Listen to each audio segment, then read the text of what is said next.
So somebody said I'm not revealing my quote-unquote agenda and I'm not being honest here, and that everybody is important. Guys, let's just make something clear. The very definition of important is density. You can bend this world or you cannot.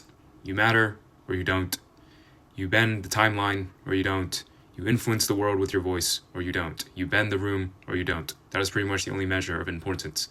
Men who make the world move and who make the world run.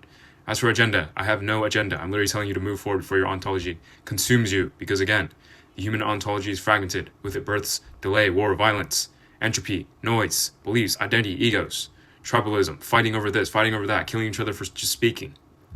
Is that the kind of civilization that can move on? No, it cannot, especially when it has a god-tier tech like AI, nukes.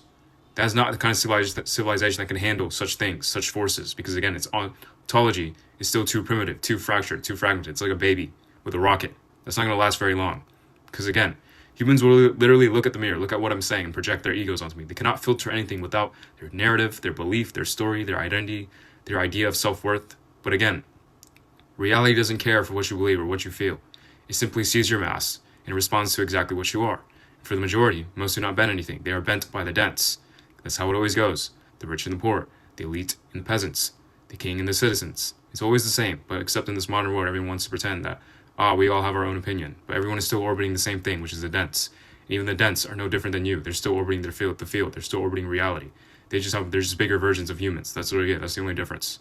Again, I'm giving you the answer right here. There's no agenda here. There's no shadow things. So just move forward or go extinct. That's what you get. If you cannot see that, then I pretty much have no words for you. Because again, there's nothing I can say to make a fish see the water. There's nothing I can say to show a blind man light. There's nothing I can say to take a man that lives in a shadow for his entire life and show him what the outside of the world looks like. There's nothing I can say to a man who only knows that the walls are his world. Because again, there's an entire world beyond this, beyond human and belief, identity, ego, and separation in your ontology. There's literally an entire sea out there that you do not understand. Again, I'm always going to say this.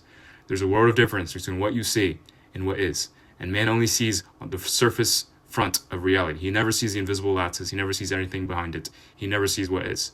That is exactly why he's behind and forever delayed. So, you see my message, or you don't, because it's not a message. It is a mirror, and it needs to get to the right people so they can act on it.